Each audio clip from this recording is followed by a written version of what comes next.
Quelle est cette mission individuelle? Quelle est cette conversation que vous avez eue avec Dieu avant que vous ne veniez au monde? Avant que, comme Dieu dit dans Jérémie 1,5, avant que je ne t'eusse formé dans le ventre de ta mère, je te connaissais. Je t'avais établi prophète des nations.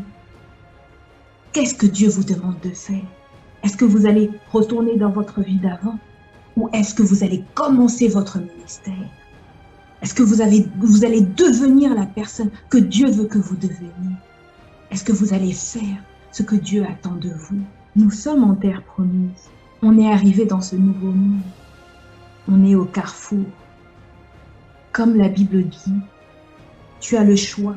Choisis la vie ou choisis la mort. On va choisir d'être dans le cycle des enfants d'Israël.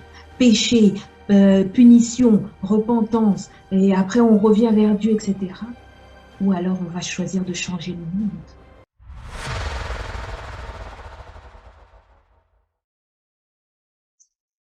Au nom du Père, du Fils et du Saint-Esprit, le thème de notre prédication de ce jour est « Dieu veut qu'on vive dans l'abondance et la prospérité ».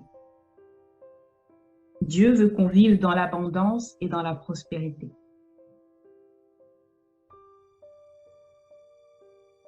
Je vais commencer cette prédication en disant que, premièrement, c'était pas prévu que ce soit moi qui prêche aujourd'hui.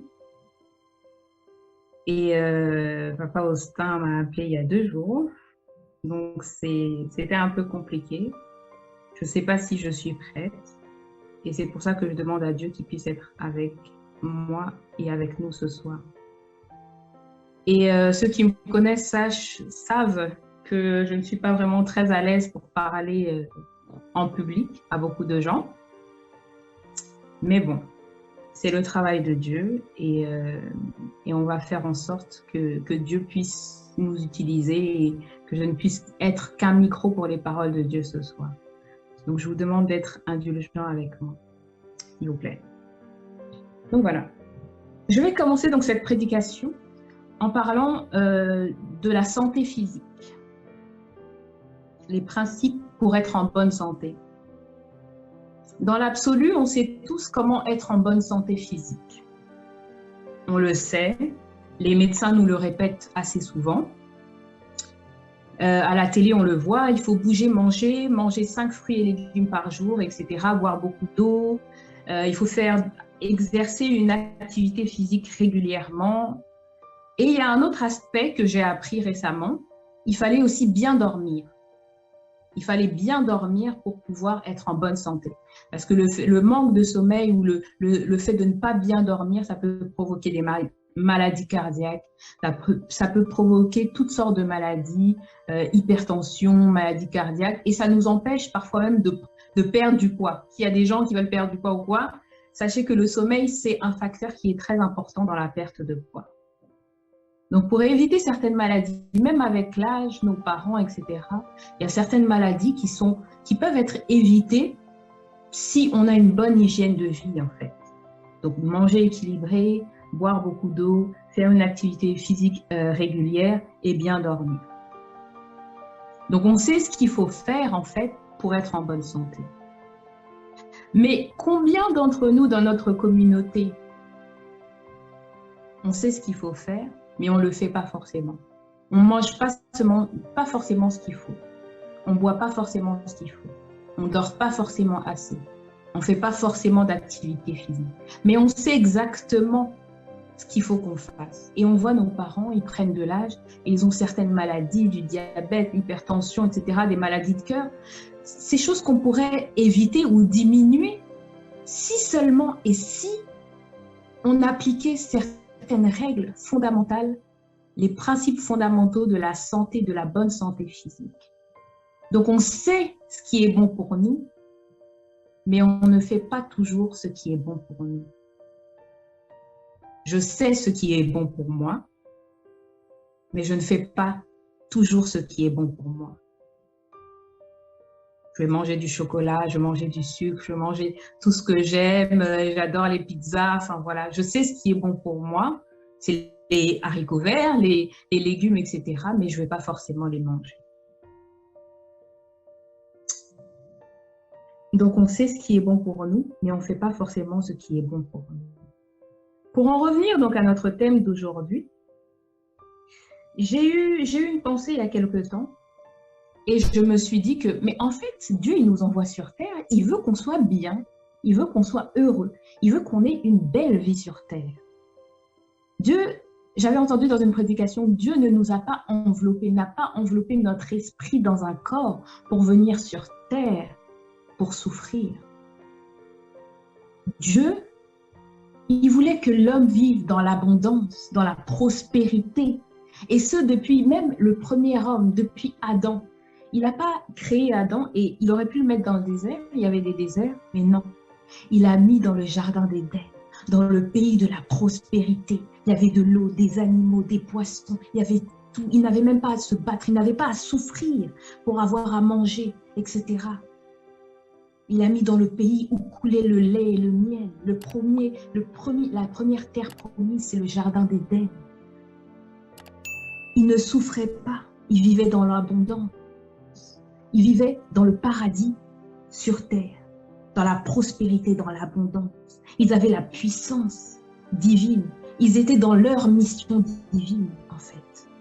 Et Dieu, la seule chose que Dieu il demandait à l'homme, c'était d'avoir une relation avec lui, en fait. Il voulait juste avoir une relation avec lui. Il voulait juste que l'homme, son fils qu'il a créé, cette créature si chère qu'il a créée avec ses mains, il voulait juste qu'il écoute. Il voulait que quand il lui dise de faire ça, il le fasse. Il voulait le protéger. Il voulait lui donner le meilleur. Comme nos parents, quand on vient au monde, ils veulent nous donner le meilleur. Ils ne veulent pas qu'on souffre. Ils veulent nous donner le meilleur. Après, quand on continue, bon, Adam et Ève, il leur a quand même donné une règle. Ne mangez juste pas de ce fruit-là. Vous pouvez avoir tout, regardez tout ce que je vous donne le monde. Mais juste ne mangez pas de ce fruit-là. Juste, il leur a donné un commandement. Et bon, on sait tout ce qui s'est passé. Ils n'ont pas respecté ce commandement. Donc, ils ont été chassés du paradis terrestre. Mais après Dieu, après quelques générations, il a vu que la terre n'était pas bonne. Donc, il a décidé de tuer les hommes parce qu'ils s'étaient pervertis. Mais il a sauvé Noé. Il a dit, je vais recommencer le monde avec Noé. Et donc, quand Noé, après les 40 jours, après avoir construit l'arche, il est rentré, il y a eu le déluge, il est sorti avec sa famille et il avait toute la terre. Il avait cette terre qui était abondante. Il avait l'abondance et la prospérité. Si on descend à Abraham, il était tellement béni cet homme, Dieu l'a choisi, le père de la foi. Il lui a donné une double bénédiction. Non seulement il a béni lui-même Abraham, pour sa vie, Abraham était très riche. Il avait de grandes possessions, beaucoup de terres, etc. Mais en plus, il a béni sa descendance. Donc sur plusieurs générations, jusqu'aujourd'hui, il a béni sa descendance. Ensuite, Isaac, Jacob, bien sûr, la descendance d'Abraham, ils étaient riches, ils vivaient dans l'abondance. Joseph même Joseph, qui était pendant un temps, qui avait été vendu par ses frères, qui était esclave, puis en prison en Égypte. À la fin, il a souffert pendant un temps, mais au bout d'un moment, c'est devenu la deuxième personnalité de l'Égypte. Donc, il vivait dans l'abondance, il vivait dans la prospérité. Qu'est-ce qu'il n'avait pas? L'Égypte, à l'époque, c'était la nation la plus importante, la plus puissante du monde. Donc, il avait tout. Et son peuple, sa famille, ils avaient tout. Donc, Dieu veut qu'on vive dans l'abondance, dans la prospérité. Même quand ils ont été esclaves pendant plusieurs générations, après, il les a libérés. Bon, ils ont vécu pendant 40 ans dans le désert, mais après ça, il a libéré, il les a emmenés où ça? Sur la terre promise à Abraham, le pays où coule le lait et le miel, l'abondance, la prospérité. Il leur a tout donné. Ils ne s'attendaient même pas à voir tout ça. Et même, j'avais regardé dans une prédication que quand Moïse avait fait sa promesse, quand Dieu avait fait sa promesse à Moïse, il lui avait délimité le pays qu'il allait donner à sa descendance. Mais quand Josué, c'était le moment, quand Moïse est mort, c'était le moment que Josué fasse accéder aux enfants d'Israël à cette terre promise. Il leur a donné un territoire qui était même plus grand que ce qu'il avait promis à Abraham. Il leur a donné plus que ce qu'ils avaient imaginé. Il leur a donné l'abondance, le pays où coule le lait et le miel. Il leur a donné la terre des peuples étrangers. Il y avait des gens qui habitaient sur ces terres-là. C'est comme si aujourd'hui, vous construisiez votre maison. Vous souffrez, vous achetez un terrain, vous économisez, vous achetez votre terrain. Vous construisez votre maison. Vous construisez la maison parfaite, le nombre de chambres idéal pour vous, votre femme, vos enfants, etc. Et vous y vivez pendant quelques années. Vous avez souffert pour cette maison. Et au bout de quelques temps, il y a quelqu'un qui va me dire, bon, ben, vous sortez de là, maintenant, c'est chez moi. Votre maison, maintenant, c'est ma maison. Donc, Dieu leur a donné des terres, des villes que d'autres peuples avaient construites. Mais c'était leur héritage, c'était ce que Dieu avait prévu, avait promis à leur grand-père. Il leur a donné, comme dit la Bible dans Éphésiens, chapitre 3, verset 20. Or, à celui qui peut faire par la puissance qui agit en nous, infiniment, au-delà de tout ce que nous demandons ou nous pensons, plus grand, il leur a donné plus grand que leur plus grand rêve. Dieu veut qu'on ait une vie qui va au-delà de nos rêves. La vie que Dieu a prévue pour nous, elle est plus grande que ce que nous-mêmes on peut imaginer pour nous. Le meilleur qu'on imagine pour nous, Dieu il a encore plus grand. C'est ça que Dieu il veut pour nous. Et donc Josué, il passe le Jourdain. Donc Dieu ouvre encore la mer Rouge. Il fait accéder aux enfants d'Israël à la terre promise. Et donc, ils arrivent sur cette terre. Mais ils arrivent sur cette terre et ils doivent quand même se battre. Ils doivent se battre pour accéder. Parce que, comme je vous ai dit, il y avait des gens qui habitaient là. Donc, ils devaient se battre pour chasser ces autres peuples et accéder à leur héritage. Donc, ils se sont battus. Ils ont eu 31 combats. Ils en ont perdu un. Et ils se sont rebattus avec ces personnes et ils ont gagné. Et ils ont eu l'héritage que Dieu leur a donné. Et Josué, à la fin, a donné à chaque tribu son héritage. La tribu de Ruben, venez, voici votre terre. La tribu d'Isaacar, venez, voici votre terre. La tribu de Manassé, Éphraïm, la tribu de Siméon. Chaque tribu a eu son héritage. Josué, à la fin de sa vie, leur a dit, moi je suis âgé, je vais sûrement bientôt mourir, je suis âgé. Je vous ai donné à chaque tribu votre héritage. Mais pour garder votre héritage, il ne faut pas vous éloigner de la parole de Dieu. Gardez les commandements de Moïse. Ne servez pas d'autres dieux. Ne servez pas d'autres dieux. C'est comme ça que vous allez garder l'héritage que Dieu vous a donné. Je vous préviens, moi je m'en vais. Mais gardez bien les commandements de Dieu. Ça me fait penser un peu à nous, Papa Diangenda. Ces dernières paroles. Il nous disait qu'il allait partir. Et après, il nous disait, ne séparez pas.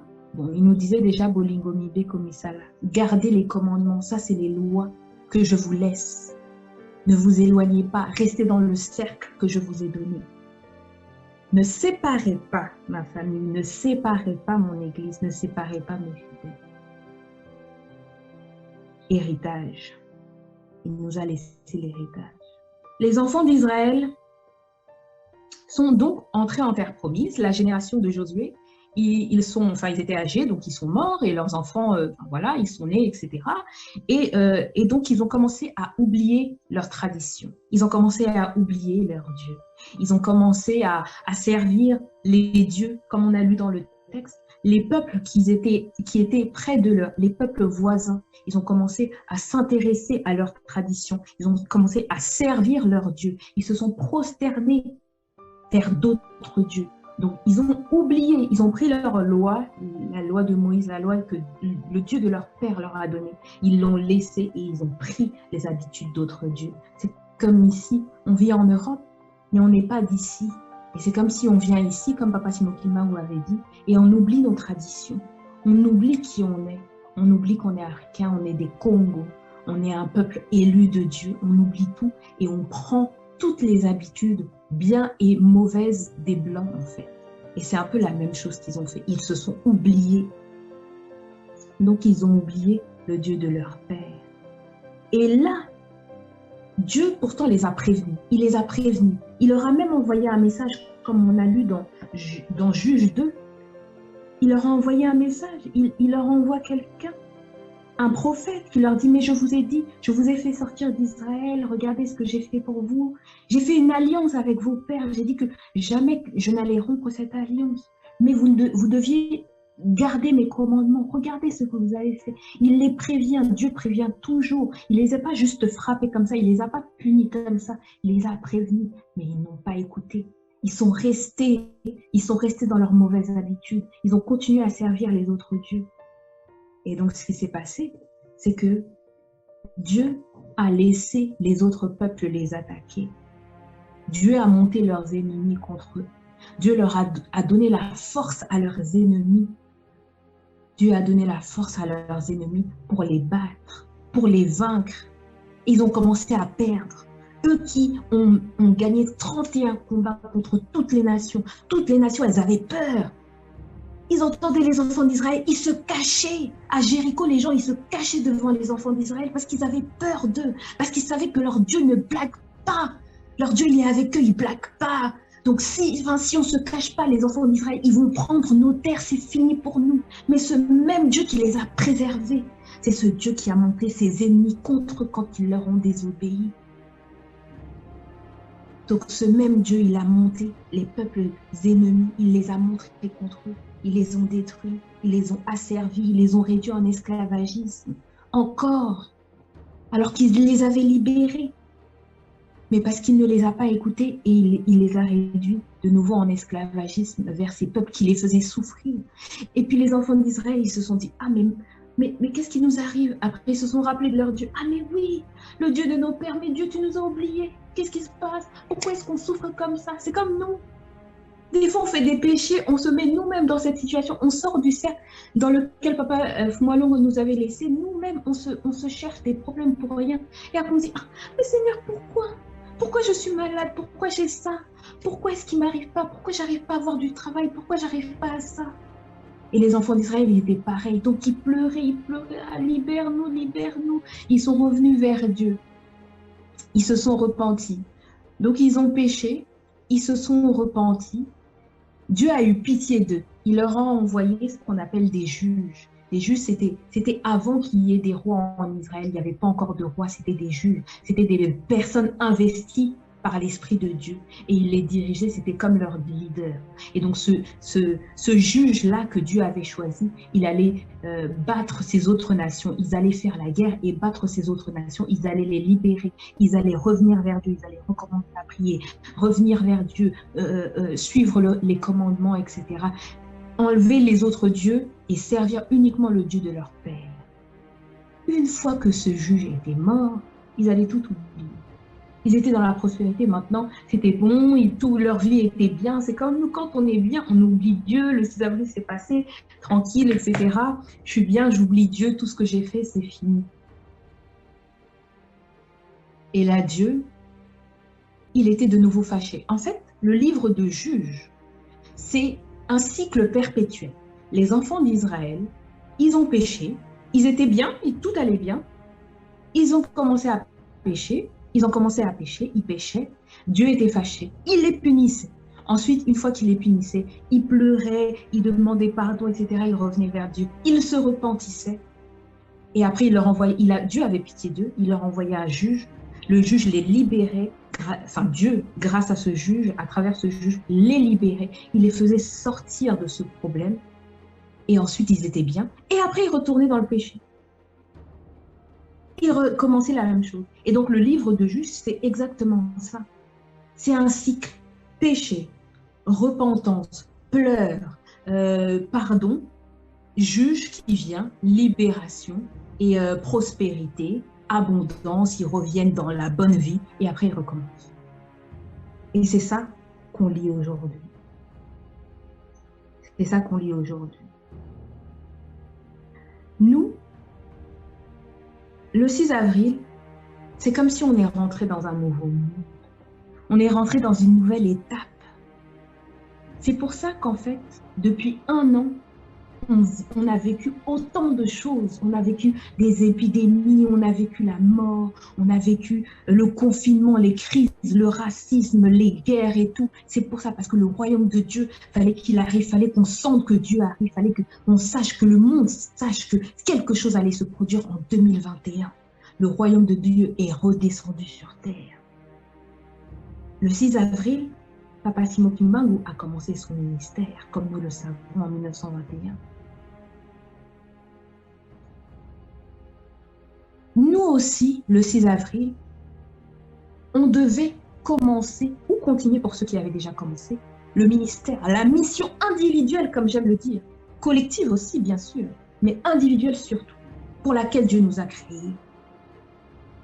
Papa Simon disait, avant le 6 avril, c'est pas pour obtenir de l'argent, je ne vous dis pas le 6 avril n'a qu'au bongo, n'a qu'au boye, c'est pas pour des choses matérielles, non.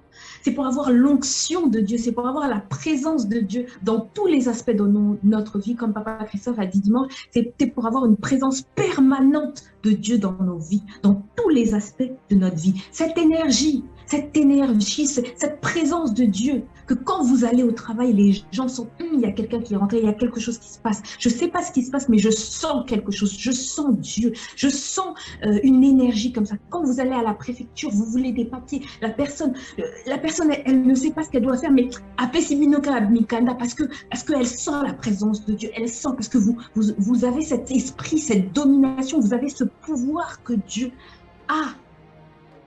C'est ça, cette énergie divine. Dans tous nos projets, dans nos projets professionnels, dans nos projets personnels, Dieu veut être au centre de nos vies, c'est-à-dire dans tous les aspects de nos vies, notre santé, les relations, les projets, les travails, tout. Dieu, il veut être au centre de nos vies, en fait. Dieu, il veut qu'on vive dans l'abondance. Dieu veut que vous viviez dans l'abondance. Papa Dianguenda, comme Papa Marteau nous dit souvent, vous n'imaginez pas la vie que vous allez mener. Je vous envie. Donc, pour que Dieu nous envie, c'est que notre vie doit être extraordinaire. Elle doit être exceptionnelle. Elle doit être abondante et prospère, qu'on soit dans la mission de Dieu, qu'on ait sa présence, qu'on puisse faire des choses incroyables. Les gens, mais comment tu arrives à faire ça? Toi, tu es différente. Avant, même les gens qui vous connaissaient depuis que vous étiez petit, ils vont dire, toi, tu as changé, il y a quelque chose qui est différent en toi. Les gens qui vous connaissent, même dans votre famille, votre sang, les gens qui ne comprennent pas, ils disent, mais qu'est-ce qui se passe? Il y a quelque chose, je sens quelque chose en toi. Tu as changé, maman, tu as changé, papa. C'est ça que Dieu veut pour nous. Cette maladie qui vous embête depuis des années, elle doit partir avec la présence de Dieu. Vos projets, j'ai du mal à trouver du travail, je galère, ça doit changer. Comme Papa Simon dit, quand on rencontre Dieu, notre vie doit changer. Les projets, les entreprises que vous voulez créer, ça doit décoller avec la présence de Dieu. Dieu nous a laissé une chance. Il nous a laissé nous repentir.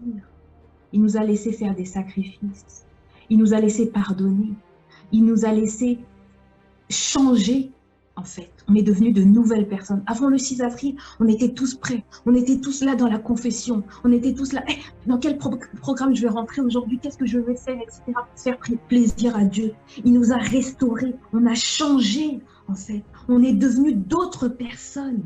On est rentré dans une nouvelle dimension parce qu'il voulait. On ne pouvait pas rentrer dans ce nouveau monde avec les choses d'avant. Il fallait qu'on change, qu'on devienne des nouvelles personnes. Romains 12, qu'on devienne des nouvelles personnes. Et on est devenus ces nouvelles personnes. Mais aujourd'hui, on est à un carrefour. On est comme les enfants d'Israël, en fait.